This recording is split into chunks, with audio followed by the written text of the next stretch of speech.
good morning everyone. This is my infographic for our assignment for today. So it's entitled TechHealth for Philippines. As you can see, the main goal of our country the main goal of healthcare providers in our country is to have an accessible, readily available, high quality and reliable healthcare provision to each and every one.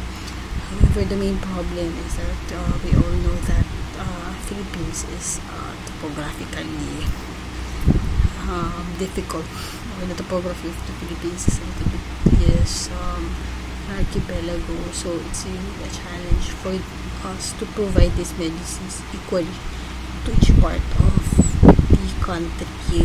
So from this infographic, we can see na the main goal is to provide these services even dun sa pinakakasulok-sulukan ng bansa. And yung movement ng service is from sa centralized location or a centralized institution, which is yung National Hospital, moving forward or moving further dun sa pinaka-basic na source of healthcare provision, which is not just the RHU but also with the patient's home. So what technologies would I think would help us attain these goals? So from dun sa binigay ni ma'am na website or links, I think magaganda lahat sila, but I cannot point out specific technologies which would really help, but I categorize them into three major classifications na I think would really, kung yun yung magiging focus ng technology natin, is makakatulong talaga siya, kasi pinaka-problem naman talaga ng Pilipinas is the imbalance of these services, kasi nga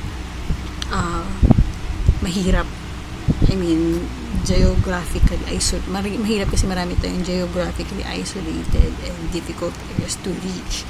So the first would be the increased infrastructure for telecommunications.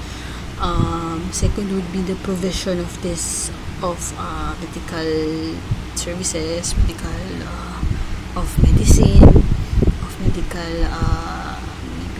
devices or something sa mga areas na to. And most of all is to promote the use of the technology we already have right now, which is yung mobile phone and all, para makagather din tayo ng information, or we can share the information we have with the patient. So how can I persuade my colleagues to use them? So first and foremost, siguro for me, what would I do is to use them first, so that I can have a first-hand experience, and with it, hopefully, ma-apply ko siya, and upon application, makita nila kung ano yung advantage na nagagamit ko yung advancement in technology like this. And hopefully, I can explain na with this advancement in technology, the future of healthcare is already changing. So, ito kasi mga technology nito, sinasabi nila is what it's identified as disruptive technology, kasi hindi na siya more on the collective or something. Hindi na siya traditional in the sense, because it's more on modern medicine. Kasi for the patient, kung dati yung point of care is usually nga, like from the infographics, pag point of care, ang naisip natin is the hospital, the clinic, and all. Ngayon, we're trying to promote na with the help of this, the help of portable diagnosis, the wearables, and all, yung point of care is sa mismong patient. And kung dati, since institutionalized yung point of care, nagiging point of view ng provider, ng healthcare provider, is the population. Ngayon, since the point of care is also to the patient, yung reference point ng approach or ng mga therapy is individualized too, so personalized na siya. Kasi we're also breaking the thought of having a hierarchy with this healthcare provision, binibreak natin yung theory, yung thought na the physician is always a decision maker between the patient, between the two, the patient and physician. Ngayon kasi, we're promoting my partnership now within the patient and doctor. The patient has the right also to decide for themselves. They have the say kung ano yung gusto nila sa treatment nila. And this is achieved through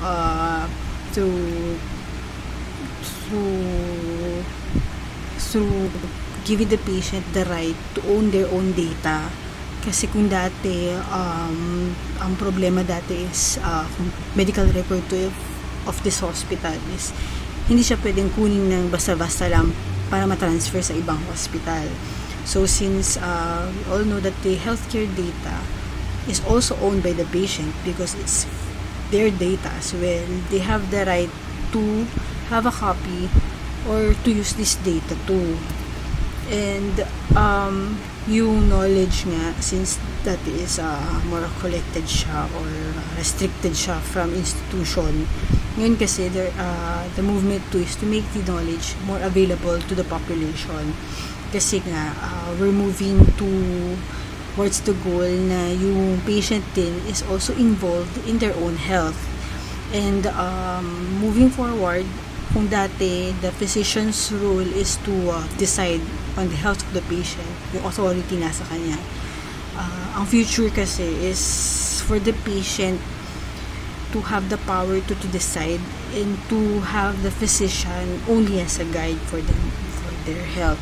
So kung makikita sa infographic, ang movement ng services is not just to the rural health, to the barangay health workers, but to the patient themselves. Kasi sila yung pinaka-focus ng services na to. They're given the right to control their health. So, that's all. Thank you.